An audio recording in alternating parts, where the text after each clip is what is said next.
चालू की कि जिससे लोगों में अपने सनातन को लेकर के, परम पवित्र भगवा ध्वज को लेकर के, अपने संस्कृति को लेकर के एक गुरुत्व की भावना बनी रहे, क्योंकि गुरुत्व होता है तो स्नेह हमको मिलता है। अपने चाहे कवि हों, चाहे अपने पुराणों में बहुत सारे गुरु की महत्ता के विषय में हमें वर्णन मिलते हैं।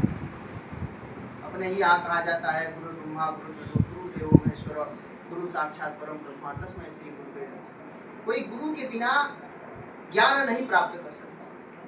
एक छोटा सा बालक जब एक ऋषि से मिलता है तो आगे चल के विवेकानंद हो जाता है। वही एक बालक जब अपने एक गुरु के संपर्क में आता है तो वहीं जाके आगे कबीरदास बन जाता है। वही बालक जब एक महर्षि के संपर्क में आता है तो आगे चल के पुरुषोत्तम राम बन जाता है। वही बालक जब एक गुरु के संपर्क में आता है तो आगे जाके धर्म रक्षक कृष्ण बन जाता है। तो ऐसा नहीं है कि हम परंपरा खत्म हो जाए, परंपरा यथावत है। बस हमें व्यक्ति में कहा जाता है, अपने यहाँ कहा जाता है योजकस तत्वगत, योजना यानी सही गुरु प्राप्त करने की जरूरत है। अपने सनातन पद्धति में हम सदैव से आदिकाल से इस परंपरा का वहन करते आए हैं और आगे भी करते हैं। लेकिन संघ में यह परंपरा व्यक्ति स्खलित न हो, क्योंकि एक समय आता है कि बिना मार्ग का व्यक्ति सीधे तो जाता है लेकिन वो फिर वापस घूम फिर के वहीं चला आता है। इस कारण संघ में परम पवित्र भगवा ध्वज को गुरु रखा गया है कि नित्य प्रति हम शाखा में इसके ध्वज के नीचे खेलते रहेंगे। और तो व्यक्ति का निर्माण, संघ में कहा जाता है कि व्यक्ति का निर्माण किया जाता है। तो व्यक्ति का निर्माण ऐसे अचानक नहीं हो जाता, वो धीरे धीरे धीरे धीरे क्रमबद्ध तरीके से व्यक्ति का निर्माण होता है और वही व्यक्ति आगे जाकर राष्ट्र का निर्माण करता है। अपने यहाँ कहा जाता है व्यक्ति निर्माण ही राष्ट्र निर्माण। तो व्यक्ति का निर्माण इस शाखा के माध्यम से धीरे धीरे संभव करता है और एक अच्छा व्यक्ति ही एक अच्छे राष्ट्र का। और जब तक उसके मन में बहुत सारी इच्छाएं रहती हैं, घृणाएं रहती हैं, तब तक व्यक्ति भटकता रहता है और इच्छा ही मनुष्य का पतन का कारण होती है। एक कथा के द्वारा मैं बताने का प्रयास करूंगा। एक बार गर्मी का मौसम था, एक व्यक्ति जा रहा था रास्ते से, उसको प्यास लगी तो एक बड़ा सा वट वृक्ष देखा, उसके नीचे बैठा। लेकिन उसको पता नहीं था कि जिस वृक्ष के नीचे वह बैठा है वह वट वृक्ष कल्प वृक्ष है। यानी कल्प वृक्ष का मतलब जो उसके नीचे बैठ के इच्छाएं अपने मन में की जाती हैं वो सारी उसको स्वतः प्राप्त हो जाती है। तो गर्मी का मौसम था, उसे प्यास लगी तो उसने प्यास की इच्छा की, कहीं अच्छा ताज़ा पानी मिल जाता, ठंडा जल, तो मैं प्यास नहीं बुझाता। जैसे उसने मन में इच्छा प्रकट की तो उसके सामने एक घड़े में पात्र में पानी प्रकट हुआ। उसने ठंडा पानी पिया, बिना सोचे समझे पानी पिया और थोड़ी देर आराम करने के बाद ठंडी ठंडी हवा चली तो उसको भूख भी लगने लगी। तो उसने जब भूख की इच्छा मन में प्रकट की तो उसके सामने 56 प्रकार के व्यंजन आ गए थाली में करके और बिना सोचे समझे उसने खूब दबा के व्यंजन का स्वाद लिया। इसके बाद जब भर पेट खा लिया तो उसको नींद भी आने लगी। उसने सोचा क्यों ना यार कोई कहीं बिस्तर मिल जाए, सब कुछ मिल ही रहा है अपने आप, तो बिस्तर भी मिल जाए। जैसे उसने बिस्तर की कामना की, उसके सामने बिस्तर प्रकट हुआ और वह चुपचाप जाके सो गया। कुछ देर बाद जब उसकी नींद खुली तब उसके दिमाग में आया, ये तो मैं सोचा नहीं कि इतनी सारी चीज़ें कहाँ से मिल रहा है, कहीं आसपास कोई भूत प्रेत तो नहीं है। जैसे उसने भूत प्रेत की इच्छा मन में उसके जगी, वैसे सामने दो लंबे लंबे बड़े बड़े भूत, जो उसकी परिकल्पना होती है, लंबे दांत, खून जैसी आंखों वाला, दो दैत्य प्रकट हुए। और जैसे ही दैत्य प्रकट हुए तो डर गया, उसको लगा मन में यह कहीं मार के मुझे खा न जाएंगे। और जैसे ही उसको लगा कि यह मन में मुझे खा जाएंगे और वास्तव में उसे पकड़ कर देखा। ये होती है मनुष्य की इच्छा। इसीलिए अपनी इच्छाओं पे मनुष्य को उसको कंट्रोल करना चाहिए। इसी कारण संघ में डॉक्टर साहब ने किसी व्यक्ति को नहीं, इसलिए परम पवित्र भगवा ध्वज को बोला ताकि कभी भी वह स्खलित न हो, उसके मन में इच्छा न जगे। गुरु की महत्ता के बारे में कबीरदास जी ने भी लिखा है, रहीमदास जी ने भी लिखा है, कबीरदास जी ने तो कहा कि थोड़ा सा और आगे बढ़कर कहा, गुरु गोविंदो उखड़े काके लागो पाए, बलिहारी गुरु आपने गोविंद दियो बताया। यानी गुरु ही भगवान तक पहुंचने की सीढ़ी है, गुरु ही मोक्ष तक पहुंचने का मार्ग है। इसीलिए बहुत कुछ समझ सोच कर समर्पण की भावना से डॉक्टर साहब ने परम पवित्र भगवान को संघ में बोला।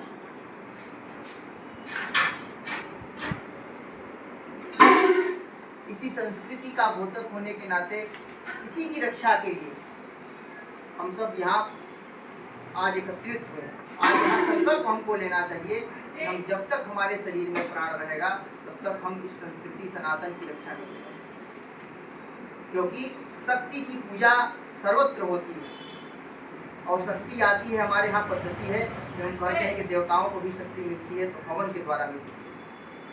तो हम जब अपने यह तन समर्पित, तन और मन धन रूपी जीवन को, समय रूपी जीवन को जब इस परम पवित्र भगवान ध्वज जैसे ज्वाला में इसको स्वाहा करेंगे, तब जाकर के परम पवित्र भगवान ध्वज को शक्ति मिलती है।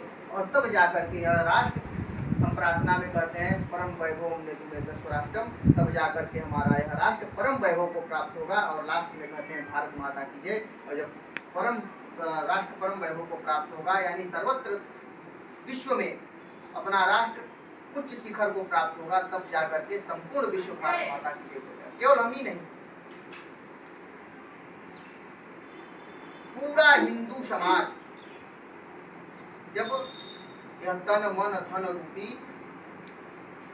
हवन को अग्नि में डाल करके कहेगा राष्ट्राय स्वाहा इदम राष्ट्राय नमः, इस प्रकार का जब वातावरण बनेगा, तब जाकर के विश्व पटल पे भारत माता की जय होगी। कालांतर में हमने देखा होगा कि हमारा समाज कहीं न कहीं आत्मविस्मित हो गया। हम अगर सोचें कि हम इतने समृद्ध होने के बाद भी, इतने वेद पुराण शास्त्र होने के बाद भी आज दुनिया में कहीं न कहीं हम पीछे गिने जाते हैं, उसका एक कारण है कि हम अपने गुरु को भूल गए थे। अब हम आत्मविस्मित हो गए थे और हमें इसीलिए आत्मोत्थान की आवश्यकता है, हमें जागने की आवश्यकता है। आज हिंदू समाज में बहुत सारी कुरीतियां प्रारंभ हो गई हैं। उन कुरीतियों को कैसे दूर किया जाए? हमारे यहाँ छुआछूत की भावना जाग गई। आज हमें कई जो है जातियों में बांट दिया गया। हमें कहा, हमको हमारे ऊपर आरोप लगे कि फलाने ये जात का छुआ हुआ पानी नहीं पीता, वो जात का छुआ हुआ पानी नहीं पीता। ऐसा नहीं था। हमारे संस्कृति को उठा करके अगर आप देखेंगे तो हमारे यहाँ जब शादी विवाह होते थे तो सबसे पहले उस नगाड़े की पूजा होती थी। उसको कौन बनाता था? हमारे यहाँ कोई सूदक पड़ जाता था तो घर स्वच्छ करने के लिए सबसे पहले गंगा जल कौन छिड़कता था? तो वह भवन छिड़कती थी। हम हमेशा से प्रकृति पूजक रहे हैं। हमें पर्यावरण के क्षेत्र में, चाहे हमें कुटुंब प्रबोधन के क्षेत्र में, चाहे हमें धर्म जागरण के क्षेत्र में, चाहे गौ सेवा के क्षेत्र में, इन क्षेत्रों में हम कहीं न कहीं बहुत आगे थे। लेकिन चलते चलते चलते चलते एक समय ऐसा आया जब हमारा समाज कहीं न कहीं आत्मविस्मित हो गया और जिसके कारण हम गुलाम बन पाए और धीरे धीरे धीरे हमारी संस्कृति को संकुचित कर दिया गया, हमारी मानसिकता को संकुचित कर दिया गया। इससे हमारी संस्कृति विश्व में कहीं न कहीं उस पर धूल जम गई। हमारे अमेरिका के कार्यवाह आए थे, उन्होंने कहा कि यूएस में योग और संस्कृत का बहुत बड़ा प्रचलन है, लोग सीखना चाहते हैं और उसको अपने अनुरूप सीखना चाहते हैं। उन्हें मेड इन इंडिया नहीं चाहिए, उन्हें मेड इन यूएस चाहिए उनको योग, लेकिन मेड इन इंडिया नहीं चाहिए। इसीलिए जब तक हम इसको अपना कहते रहेंगे तब तक यह हमारा रहेगा। जिस दिन हमने खाना छोड़ दिया कि यह मेरा नहीं है, हमने विश्व में खाना छोड़ दिया, उस दिन यह मेड इन यूएस वास्तव हो जाएगा। इसीलिए अपनी संस्कृति को, हिंदू धर्म को संरक्षण के लिए डॉक्टर साहब ने एक अनोखी संस्कृति जोड़ी संघ में जो है शाखा, और शाखा के अंदर इसको गुरु माना और बहुत ही दूरदर्शी सोच था। इसी सोच के साथ और भी बहुत सारे महापुरुष थे जिन्होंने इसको आगे ले जाने की कोशिश की। कोई डॉक्टर साहब ने नई पद्धति प्रारंभ नहीं की, इससे पहले भी स्वामी विवेकानंद जी थे, इससे पहले भी जो है महर्षि दयानंद थे, और उनसे डॉक्टर साहब की स्थापना से पूर्व भी अपने पंडित मदन मोहन मालवीय जी थे। उन्होंने तो सीधे कह दिया, न त्वं काम है राज्यम न स्वर्गम पुण्यम भो, जो यहाँ संगीत में कहते हैं तम समर्पित मन समित, बस उसी का पर्याय है, उसी की परिभाषा है। उन्होंने अपने शब्दों में एक श्लोक रच दिया, न तो हम काम है राज्यम न स्वर्गम पुण्यम, न हमें राज्य की कामना है न स्वर्ग की कामना है। सबकी अगर गूढ़ परिभाषा देखेंगे तो सबकी परिभाषा एक ही है। सबने कहीं न कहीं स्थान, अपने केंद्र में जो स्थान दिया वह परम पवित्र भगवान। इसीलिए संघ में बहुत सारी गतिविधियां, संघ का शताब्दी वर्ष चल रहा है, उसमें बहुत सारे गतिविधियां संघ ने चला रही समाज परिवर्तन के, जिसमें सबसे पहला है पर्यावरण। संघ ने पर्यावरण के क्षेत्र में, हम जानते हैं कि कहीं न कहीं हम हमेशा से प्रकृति पूजक रहे हैं। हम नीम की पूजा करते हैं, हम आम की पूजा करते हैं। हमारे यहाँ तो प्रचलन था, जब आम का पहला फल आता है तो अपने किसी घर में एक विद्यार्थी या बच्चे के साथ उसका जब उपनयन संस्कार करते हैं तब फल का उपयोग करते हैं। एक पुत्र की तरह एक आम के पेड़ को मानते थे। हम पीपल की पूजा करते हैं, हम गंगा की पूजा करते हैं, हम पर्वतों में पूजा करते हैं, पर्वत की पूजा करते हैं। हम हमेशा से प्रकृति पूजक हैं। दूसरा रहा कुटुंब बोध। आज विश्व में जो कुटुंब की परिकल्पना है वो धीरे धीरे खत्म होती जा रही है। केवल भारत ही एक ऐसा देश है जहाँ कुटुंब बचा हुआ। आज अमेरिका वगैरह में जो शोध चल रहे हैं कि भारत में जो कुटुंब व्यवस्था है ये कैसे है, क्यों है, और हमारे यहाँ क्यों नहीं हो सकती। लेकिन धीरे धीरे पश्चिमीकरण का हमारे ही देश में प्रचलन आता जा रहा है। हमारे यहाँ दो भाई हैं, एक ही छत के नीचे रहते हैं, लेकिन उनको मिले हुए कई महीनों हो जाते हैं। कारण क्या है? उनकी कहीं और जॉब कर रहे हैं और दूसरा भाई कहीं और। उनके आने का और जाने का टाइमिंग कुछ और है, इनके और आने जाने का टाइमिंग कुछ और है। एक छोटा सा सत्य उदाहरण है जो मेरे जीवन में घटित हुआ। मैं घुरावल में नगर प्रचारक था। वहाँ पे एक बहुत बड़े धनाढ़ सेठ और प्रसिद्ध सेठ थे, गल्ले के व्यापारी थे, अनाज के व्यापारी थे। जब वो बूढ़े हो गए, उनका देहांत हो गया, तो उनके दो बेटे थे। दोनों बेटों ने बांट लिया कि 15 दिन माता जी आपके पास रहेंगी, 15 दिन हमारे पास रहेंगी। 15 दिन से एक दिन ज़्यादा रखने को तैयार नहीं। जिस दिन 29 या 31 का महीना होता था, उनकी माता जी कहीं बस स्टैंड पे तो कहीं किसी और पड़ोसी के घर मिलती थी। यह हमारे यहाँ कुटुंब को बिखर गया है, जो इसको कैसे वापस ला सकते हैं? क्या अपने यहाँ ऐसा था पहले? हमारे नवयुवकों को उचित संस्कार न मिलने के कारण ऐसा अपने संस्कृति में हो रहा है। हमको यहाँ से जाने के बाद अपने परिवार को भी देखना चाहिए कि हमारे परिवार में आने वाली पीढ़ी कहीं ऐसी तो नहीं हो गई। आपने भी दिल्ली के जंतर मंतर पे देखा, क्या भविष्य है उन विद्यार्थियों का? किस प्रकार की भाषा का प्रयोग करें? क्या उनके घर वाले उनसे खुश होंगे?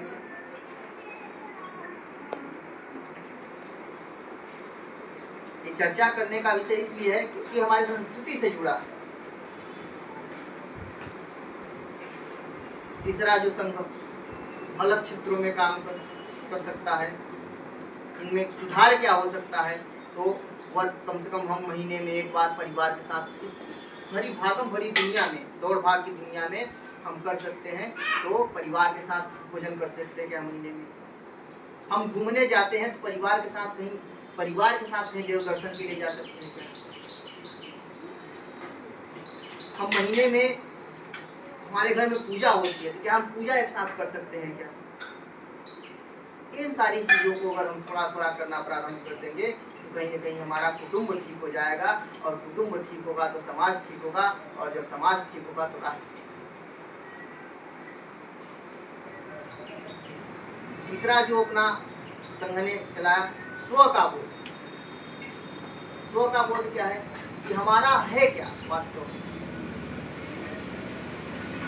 कभी लिखते हैं कि हम क्या थे, क्या हो गए और क्या होंगे अभी, आओ आओ विचारे मिलकर ये बातें सकें। अपने चीजों पे हमें गर्व करना चाहिए। हमें जितना हो सके स्वदेशी वस्तु का प्रयोग करना चाहिए। यह मेरा है, यह पराया है, ऐसा भावना नहीं रखना चाहिए। जो अपना है, अपने देश का है, उसको हमें हमेशा उस पर गर्व करना चाहिए। संघ की इसीलिए समाज में भी शताब्दी वर्ष में जा जाकर के गृह संपर्क अभियान में हम सब में से बहुत सारे लोग गृह संपर्क अभियान में गए भी होंगे या हमारे घर कोई आया होगा, तो यही सारी बातें लेकर संघ समाज में यह जो समाज में अलगाव है, हीन भावना है, कैसे दूर हो। आज संघ 100 वर्षों का हो गया। धीरे धीरे धीरे धीरे बहुत सारे महान पुरुषों ने, बहुत सारे कार्यकर्ताओं ने इसी क्षेत्र में, बिना उनका नाम कोई जानता भी नहीं होगा, लेकिन इसी क्षेत्र में समाज को लेकर। तीसरा है, आगे चौथा है स्वदेशी जागरण। अपने देश की वस्तुएं यूज करना। बहुत सारी ऐसी चीजें हैं जो हम अपने घर में प्रयोग करते हैं। उदाहरण के लिए हम जाते हैं शाम मार्केट में, बहुत सारी चीजें हमारे स्वदेशी की मिलती हैं, क्या हम उनको घर में उपयोग कर सकते हैं? कपड़े हम क्या स्वदेशी पहन सकते हैं? क्या नहीं पहन सकते, तो अपने मंदिर में जिस दिन पूजा करने जाते हैं तो अपना स्वदेशी परिधान उपयोग कर सकते हैं। तो केवल जो शुरू में हमने कहा कि तन समर्पित, मन समर्पित, धन समर्पित और यह जीवन समर्पित, तो इसके प्रति भी हमको समर्पण चाहिए। केवल धन के समर्पण से अथवा मन के समर्पण से अपना राष्ट्र ठीक नहीं, अपना कुटुंब ठीक होना चाहिए, अपना पर्यावरण ठीक होना चाहिए। हमें स्वदेशी भाव पे गर्व होना चाहिए। हमें अपने राष्ट्र की संपत्ति उपयोग करना चाहिए। हमारा एक नागरिक कर्तव्य होना चाहिए। हम केवल संविधान में लिखे उन 11-12 बातों को ही मानते हैं कि यही हमारे नागरिक कर्तव्य हैं, या अधिकार की बात हम अधिक करते हैं, कर्तव्य की बात कम करते हैं। हमारा लाइसेंस नहीं है, हम ही मोटरसाइकिल चलाते हैं, और फिर हम ही लोग कहते हैं यार अमेरिका में तो ट्रैफिक नहीं रहता, यहाँ क्यों रहता? अमेरिका में तो सड़कें अच्छी नहीं रहती, हमारे यहाँ जहाँ थूकना लिखा होता है वहीं थूकते हैं। क्या है नागरिक कर्तव्य है? और फिर हम ही कहेंगे कि अमेरिका में तो बहुत अच्छा है, हमारे यहाँ अच्छा है। हम इन चीज़ों के अपने कर्तव्य को क्यों नहीं समझते? यह भी अपने संस्कृति से जुड़ा, यह भी अपने धर्म से जुड़ा। इसीलिए अपने संस्कृति पे, अपने सनातन पे हमेशा गर्व करके रहना चाहिए। और हम साप्ताहिक शाखा में गीत के माध्यम से, अमृतवचन के माध्यम से, बौद्धिक के माध्यम से, छोटे छोटे सुभाषितों के माध्यम से कहीं न कहीं हमारा निर्माण होता आता है, और हम इस परम पवित्र भगवान कृष्ण से कुछ न कुछ रोज सीखते हैं। तो सीखने वाली जो बातें हैं यही हैं, हमारे अंदर नागरिक कर्तव्य, हमारे अंदर एक भावनात्मक लगाव, हमारे देश के प्रति हमारे समर्पण हो, श्रद्धा हो, भक्ति हो। यही हमारा परम पवित्र भगवान ने प्रतिदिन शाखा में, साप्ताहिक शाखा में यही सिखाते हैं।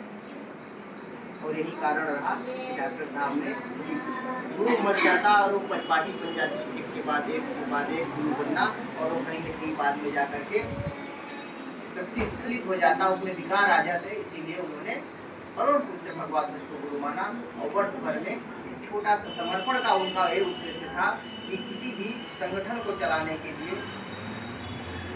कुछ न कुछ धन की आवश्यकता होती है, तो हम धन क्यों न समाज से क्यों मांगे? तो अपने जो स्वयं सेवक हैं, जो शाखा में नित्य प्रति आते हैं, साप्ताहिक शाखा और शाखाओं से कुछ न कुछ वो धन अर्जित करके, उसमें कोई एक नहीं रहता कि आप इतना ही दीजिए, जितना एक दिन का समर्पण नहीं, 365 दिन का समर्पण, पूरे वर्ष भर का समर्पण। हम लोग जब छोटे छोटे थे, मुझे याद है मेरे विभाग चालक जी आते थे, तो एक बार जब मैं पहली बार गुरु पूजन उत्सव में गया तो मेरे पास कुछ नहीं था। तो उन्होंने विभाग प्रचारक जी ने कहा कि चावल लो, चावल ले जाके चढ़ा दो। चावल ले जाकर के मैंने अर्पण किया। इसके बाद उन्होंने एक छोटा सा गंगा जली का कार्यक्रम रखा। हम लोग छोटे छोटे थे तो उन्होंने कहा कि ये गंगा जली मतलब गुलाब, और उस पर बाकायदे हमारा नाम लिख करके और उसमें लिखा समर्पण, और कहा अब जब आपको कभी पैसा मिलेगा तो उसमें से कुछ रुपए इसमें डाल दे और इसमें लाकर एक बार इसको समर्पण। तो जो हमारे जो हम लोगों को मिलता था कहीं से, गांव में रहते थे तो बहुत ज़्यादा पैसा वैसा मिलता नहीं था घर से भी, लेकिन कभी कभी मिलता था तो उसमें से कुछ रुपए बचा के डालते थे। मुझे याद है पहली जब मैं समर्पण कार्यक्रम में गया दूसरे वर्ष, तो हम 12 विद्यार्थी थे। 12 विद्यार्थी ने अपना अपना गुल्लक रखा, सबसे कम मेरा ही था। मुश्किल से 10 रुपये रहा था, इतना बड़े गुल्लक में 10 रुपये। तो एक दिन का समर्पण नहीं, 365 दिन का समर्पण, और समर्पण किसी भी तरीके का हो सकता है। हमारे पास धन नहीं है तो मन से करें, मन नहीं है तो शरीर से कर सकते हैं। बहुत सारे लोग शरीर से भी करते हैं, अंग दान करते हैं, नेत्र दान करते हैं, वो भी एक प्रकार का समर्पण है। नहीं कर सकते तो समय का समर्पण करते हैं। तो समय का समर्पण कैसे, जैसे यहाँ भी आप लोग बैठे हैं और हमारे धर्म संस्कृति के प्रसार के विषय में, सुधार के विषय में जहाँ भी बातें वहाँ हम अपना समय लगाएं। राष्ट्र के लिए, उत्थान के लिए जहाँ भी, जैसे हमारे पास धन नहीं है, अभी असम में बाढ़ आई, असम में बहुत सारे लोग गए हैं सेवा कार्य के, वहाँ जा सकते हैं। अपने काशी में हमारे पास धन है, बहुत सारे NGO काम करते हैं, उनके साथ जुड़ के काम करना। अभी कांवड़ यात्रा होगी, अभी बहुत सारे ऐसे चीज़ें आती हैं जिनमें हम आराम से सेवा कर सकते हैं। जाकर ऐसे जगहों पे जाकर के अपनी सेवा, वो भी एक प्रकार का समर्पण है।